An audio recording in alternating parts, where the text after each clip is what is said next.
Hello my friends, welcome back to the channel. Very excited to have you here. This is a rather exciting video that we're embarking on together today. This is going to be my first proper book review and double special. It is the first in a series where I am reading and reviewing the Modern Library's top 100 novels of the 20th century, starting at the bottom and then we'll get here. That was a great Drake reference, trust me. We're starting with number 100, The Magnificent Ambersons by Booth Tarkington. Published in 1918, The Magnificent Ambersons won Booth Tarkington the Pulitzer Prize, and like I said, it is number 100 on the Modern Library's list of the 100 greatest novels of the 20th century. The story is of the Amberson family and it centers in on George Amberson Minafer, who is the only grandson of the wealthiest man in town. There's a guy named the Major who is sort of like a mythical figure in the town that the story takes place in. There are streets named after them and everyone talks about the Ambersons. Oh, the Ambersons. It's a very old money, think Great Gatsby sort of era. Not quite the 1920s, the book was published in 1918, but it very much anticipated a lot of the widespread societal changes that would come in the so-called Roaring Twenties. And this novel deals with the fallout of a lot of things, not least of which the Industrial Revolution in the United States really hitting a fever pitch in cities and changing the landscape of wealth. Now, just to be upfront, this is going to be a full spoiler review. Now, it's a 100-year-old novel at this point, so like, sorry if I've spoiled it for you, but hopefully like through the review, you can decide for yourself whether or not you want to read it, and then from there, go seek it out. So I'm not gonna lie to you, this book has probably one of the least likable main characters, least likable protagonists that I've had the pleasure of reading in a long, long time. George Amberson Minafer is a holy terror from his birth almost until the very end of the novel. He is exactly what any person, if you picture just an asshole, rich, white dude in a literary sense, he's exactly that. And I would argue that for much of the novel, George Minafer has no redeeming traits. And what I mean by that is he is, from his youth, he is very aware of his station in life. He is aware that he and his family, or he through his family, has power over other people. And he relishes in the fact that he doesn't view anyone as his equal, and he views everything as conquest, and everything has to relate back to the glory of the family and he himself.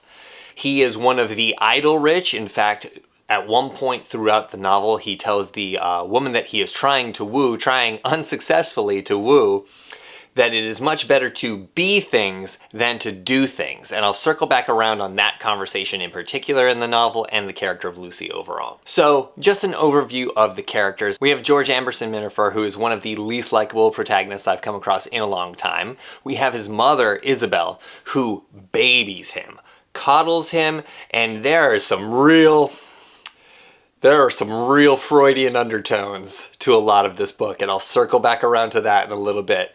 But yeah, just keep an eye out for that because it's weird and uncomfortable. There is George's Aunt Fanny, whom he spends most of his life antagonizing, making things generally difficult for, and he just really enjoys causing pain and mental anguish to Aunt Fanny, which, to be fair, she can be a bit of a busybody, a bit of a nosy Nelly, but man, she does not deserve the things that George put her through. Like I said earlier, there's the Major. We don't get too much of him except for that he is the family patriarch, and I use that word very particularly. And towards the end of the novel, he does begin to develop some sort of neurodegenerative disease, whether it be dementia, Alzheimer's. It's referred to in the book as second childhood, which was pretty standard for the time. Yeah, he's kind of just there to give money to Georgie. There's George's father, whom without looking at the novel right now, I couldn't tell you his name. That's how much of a non-entity he is. And then there are the Morgans, who are super important to the story. And this will sort of like dovetail into the actual like quick synopsis of the plot of the novel. The story starts with Isabel, George's mother, being courted by two different men. She is being courted by Eugene Morgan and the man that would eventually become George's father. Last name Minifer, first name, who cares? And Tarkington makes a very clear point that were it not for one particular instance of, let's say, a like social faux pas, Isabel would have married Eugene Morgan, and she carries that torch for him the rest of her life. And that's a big important point that will happen, that will come to fruition later in the story. So she marries George's father, has Georgie, and like I said earlier, the kid is a holy terror. He knows that he's rich and he knows he can get away with anything, and he doesn't let anyone forget it. Then luckily we fast forward through much of his adolescence to when he is now a freshman in college, and he is home visiting for the summer, and there are all these big like parties happening. And that is when he lays eyes on Lucy Morgan, who unbeknownst to him is the daughter of Eugene Morgan, who is a up-and-coming automobile enthusiast, and this is going to be very important later. She is beautiful, and being Georgie Minifer, man oh man, he's gonna get what he wants. And this is a great time to point out, like, this book is very much a product of its time in that Georgie Minifer is the most cishet white rich man to ever cishet white rich man. He is so self-important and just takes whatever he wants. So whenever he comes up against any sort of resistance to that, get ready for a full-on like man-child breakdown. If you view Georgie as a ridiculous character, you will have a better chance of enjoying this novel. If you try to take him seriously, you are going to have a bad time. Okay. It's not even the right character, but whatever. We're rolling with it.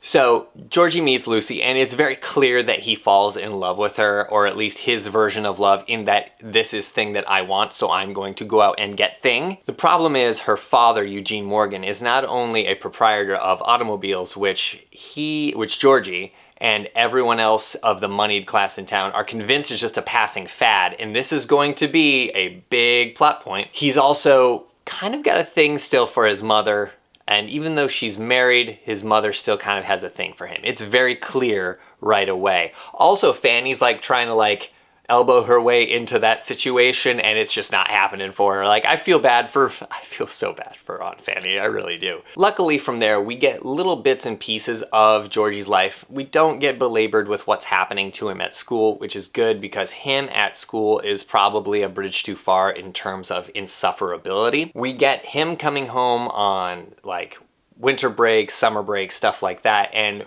trying but failing to court Lucy Morgan. Lucy keeps pushing back on him for a bunch of different reasons, but it really comes down to, and she says it at one point, you have no plan for yourself. You don't know what you're going to do later in life. This is when Georgie drops that like incredibly holy shit line about it is better to be a thing than to do things, meaning it's better to be the idle rich than it is to earn your living through the sweat of your labor. The sweat of your brow and the labor, the fruits of your labor. He's just the worst. Time goes on, and eventually Georgie's father dies. Yes, very sad. And now Isabella and Georgie are solely dependent on the wealth and generosity of the major, Georgie's grandfather. After Georgie's dad dies, Eugene Morgan, that sly dog, is like, now's the time, I'm gonna shoot my shot. And he begins courting Isabel, which sends Georgie into the most Freudian tailspin that you can imagine. Like, he never outright says why he doesn't want his mother remarrying, in particular Eugene Morgan. But man, it's very clear that because of the babying that happened very early on in his life, he is super possessive of his mother and the idea of another man, let alone another man whom he does not particularly care for, because of his propensity for doing things rather than being things. There are just so many like monologues where he's like, outrage, it's outrageous, the riffraff, the idea, could you even stomach it, seeing mother with him? Like, it's melodramatic at times. And this all comes to a head when Eugene comes to visit Isabel, and Georgie very rudely turns him away from the door and says, hey, don't you be coming around here no more. And this breaks Isabel's heart. She's very upset. Her and Eugene never really see each other again, because shortly thereafter she becomes ill with some sort of familial inherited disease that isn't really like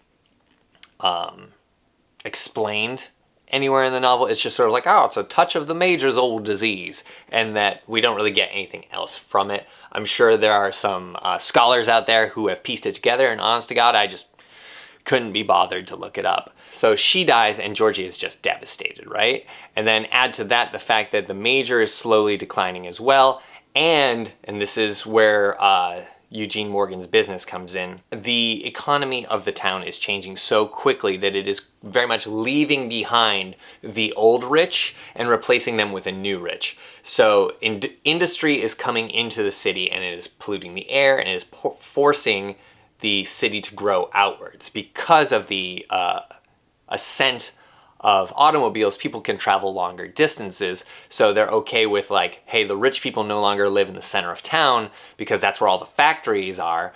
They now live out on the periphery of the city because they can afford to drive in for work or whatever it is that they want. This begins the, if you are a Marxist like I am, this begins what I call the Grand Comeuppance of George Minafer and the Ambersons, because we've just seen him being a holy terror to everyone and being so haughty and so proud of everything. Like, the Amberson estate is slowly sold off bit by bit. The money that the Major derives from whatever generational wealth he has slowly starts to dry up. Georgie starts getting less and less. And then we start seeing people like Eugene Morgan making more and more money, till eventually the town forgets the Ambersons. They are completely just obliterated from the town's memory, which is something that is just unconscionable for Georgie. He very much attached much of his self-worth to his identity as an Amberson, even if it is on his mother's side.